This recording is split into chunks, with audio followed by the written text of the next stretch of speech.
That's Gucci. We are all set up. Time for me to step into the world of YouTube once again and probably quit in another month. But it's beyond the point. Hey guys, my name is Adrian and welcome back to my YouTube channel. Today, we're finally going to do the issue 187 comic book review. Now, I know I am a month late and that the next issue comes out tomorrow. It kind of just popped into my head the fact that the next issue comes out tomorrow and I still haven't done my review for...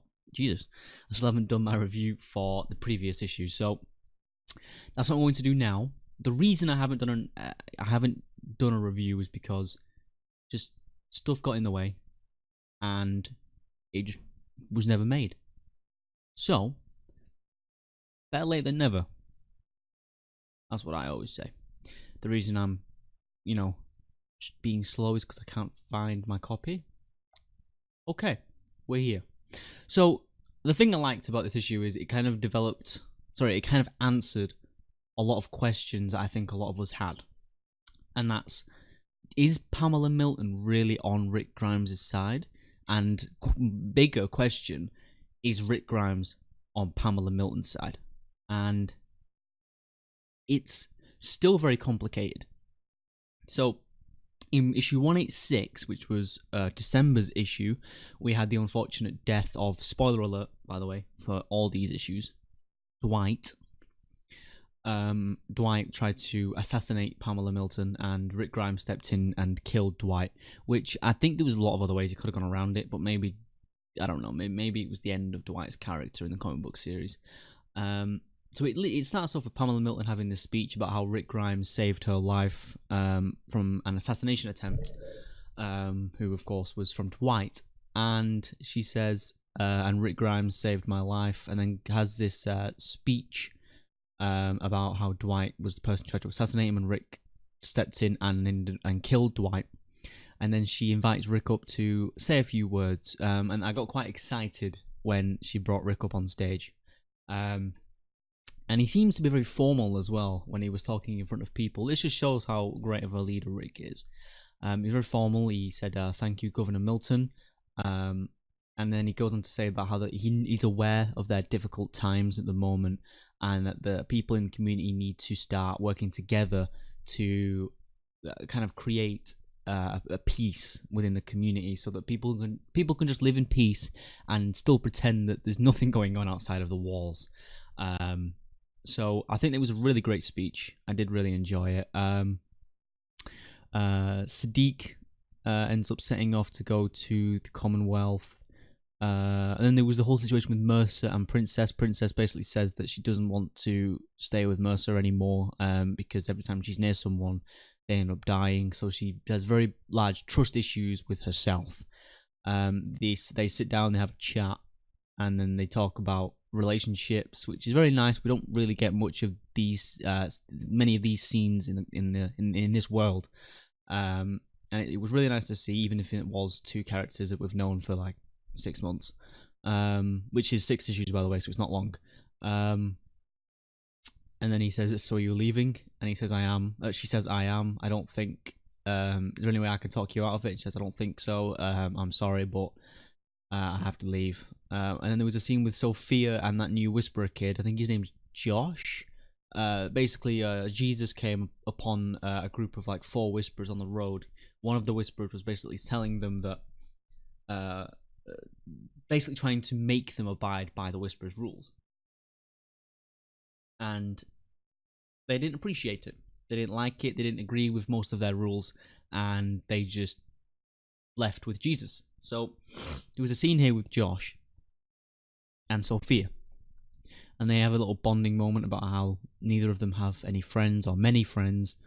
And then Carl sees this and smiles, because he's happy for Sofia, because he knows that she's had a rough life, and it's just nice for Carl to see Sofia have a friend. Of course, Sofia is one of the oldest characters in the comic books. She's just as an older character as Carl. Probably at the the 2nd issue when she got introduced. So that's the entire run. She's a very old character, and they've been friends now for the entire apocalypse. So it's great to see this. Lydia gets extremely defensive and then says, "Oh, does Sofia make you happy now?" A lot of people, when I was looking up some reviews when the issue initially came out, I did see a lot of people got really triggered at Lydia for being so defensive and being so, protective of her man. And I have to say, I think it's great, because the thing about the apocalypse is people have been through so much that all they're looking for is a bit of love and some affection. So the fact that Lydia was so defensive about this shows that she just wants love, and she just wants to be able to have someone to herself. And in the situation that they're in, where, they just, I think she's being protective, but because she just doesn't want to lose anyone else. And sometimes losing someone, losing a partner or losing someone that you love, not to death, but just to lose them and let them hate you, is worse than them dying sometimes. It hurts. So I think that's why she got so defensive, and I don't blame her at all. I don't blame her.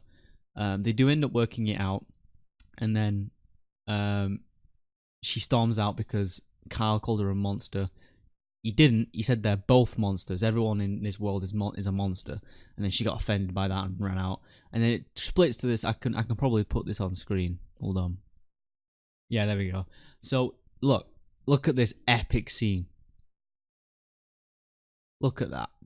It's amazing. I have to say, it's amazing.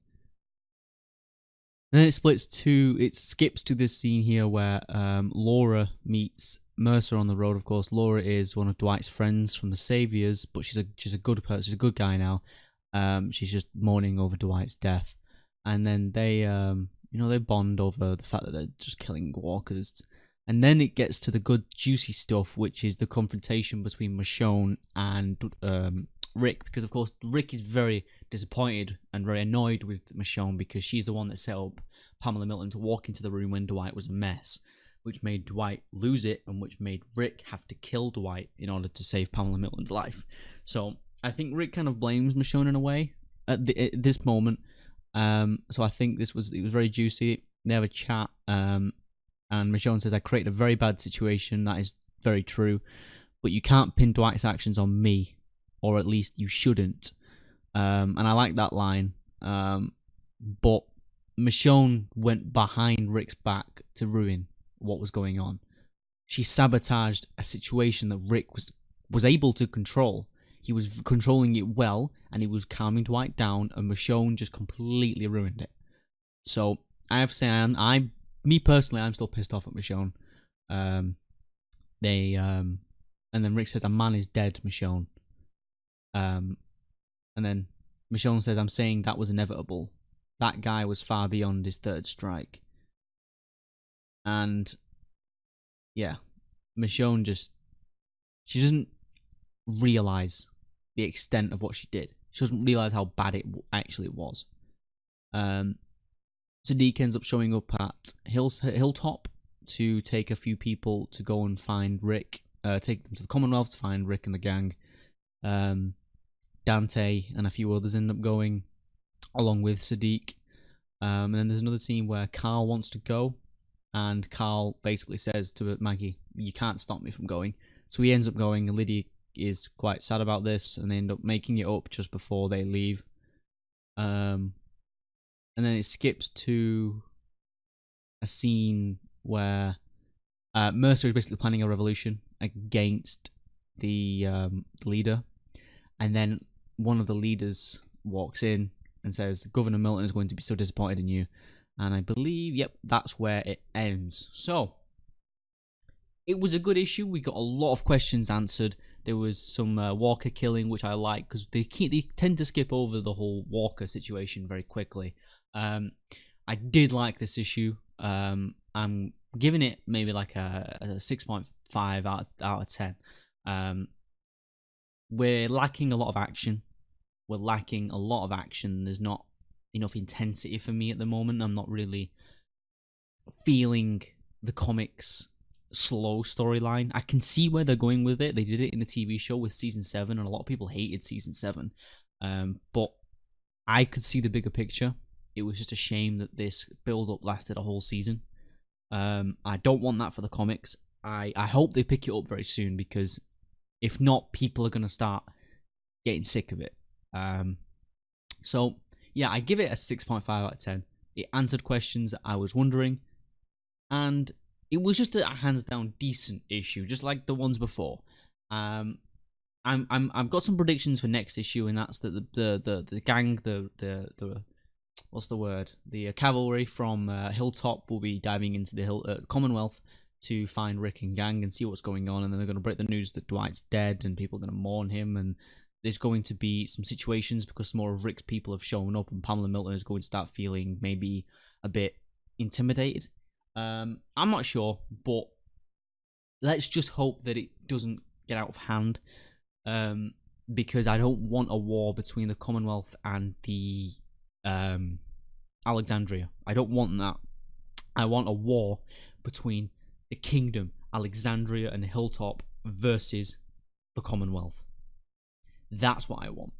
And something tells me it's not going to go down that way, but I would prefer to see that than just something weird.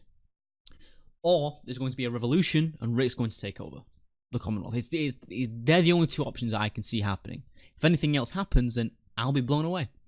So anyway, I hope you guys did enjoy this video. If you did, please leave a like or not. It's completely up to you. And I'll see you guys in the next video. Thank you very much.